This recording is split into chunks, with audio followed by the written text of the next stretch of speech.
forced to do so. Thanks, Senator Walsh. Yes, pity. Okay, Deputy Barrett.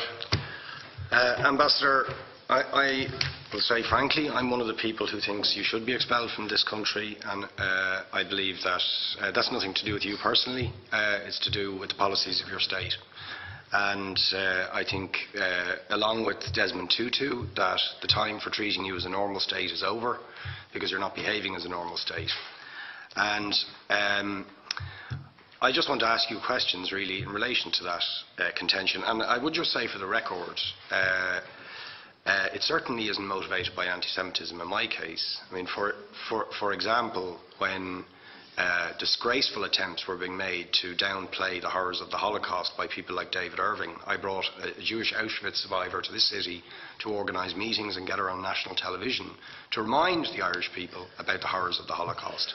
And I would do so again if anybody tried to downplay the horrors of what were done to the Jewish people. But it is precisely because I'm opposed to racism that I oppose what your state is doing and what it stands for. So I just want to ask you a few questions in relation to that. And I should also say, by the way, I lived for a year on Moshav Neot Hakikar in the Dead Sea in 1987, 2 weeks before the first Intifada broke out. That leads me to my first question. You have tried to cover over what you have done, the killings of innocent people in Gaza on 3 separate occasions over recent years, the seizure of Palestinian land and so on, by attacking Hamas. Now, why don't you just admit that Hamas didn't exist when the first Intifada took place? They didn't set up an armed wing until the early 1990s. And that there was a reason that PLO were in Tunis at the time, exiled, effectively not present. But the ordinary Palestinians rose up because you denied them basic rights. I lived there. It was apartheid. It was racism. It was endemic. It was rotten. Absolutely, I was shocked within weeks of living there to see how you treated Palestinian people. And isn't it the fact that the law of return, which is the basic law of the Israeli state, is a racist apartheid law because it confers rights on Jews that it denies to Palestinians? It allows, for example, if I was Jewish and had never stepped foot in Israel, I could claim citizenship there tomorrow, but 6 million people whose origins are in what you now call Israel, who were forced out in 1947 or 48, do not have that right. Isn't that part of the reason why the Palestinians are in dispute with Israelis? Because you deny them the right to return to their homes and to their land and to their villages, and that they have a legitimate claim, even under international law, to return, but you deny them that right. Why do you deny them that right? And why do you give that right to other people who have no connection whatsoever with the land, whether you call it Israel or whether you call it Palestine? Why do you continue to seize land, if you're serious about Oslo and the two-state solution?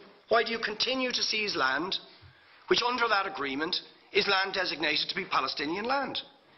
500,000 people, most of which has taken place since Oslo. You allow that to happen. Why do you allow it to happen if you're serious about giving this land to the Palestinians? It's absolutely extraordinary. And it just, are you not just taking us, Ambassador, for idiots? That you can say with a straight face, we're serious about peace, but while we're serious about peace, we're going to seize Palestinian land. And you expect the Palestinians to just sit back and do nothing about that. And the world to accept that that is an acceptable way to behave. And you asked earlier on, could we have some constructive solutions? Now you know what the Palestinian people have been asking for. Far less even than some people would ask for. Because I believe the whole apartheid system should be dismantled. But what they've asked for is to lift the siege of Gaza. Just to lift the siege of Gaza. Let them have an airport. Let them have ports. Let them not be dictated to by a government for whom they do not vote as to what can go in and out of their territories, whether they will have power, whether they will have clean water, whether they will have medicine. What makes you think you're allowed to have nuclear weapons and the 4th biggest army in the world and visit destruction on the people of Gaza But they have no right to defend themselves. They have no territorial sovereignty over that land. Would you ask questions, please? How do you justify that? Yeah. All right. How do you justify those double standards? And very lastly, Ambassador, people like Bishop Tutu, Nelson Mandela, and I would certainly describe your state as an apartheid state, with different laws for people depending on their race or religion. Now, isn't that just the case that, for example, at checkpoints going into the West Bank, there's a channel if you're Israeli or European, and there's a channel if you're Arab? Just because you're Arab. If you came into Dáil Éireann and they stopped you and said, "Are you Jewish?" "Oh no, sir, you can't come in through the same entrance as Irish people or European people because you're Jewish," you would call that racism and apartheid. But yet, you practice that.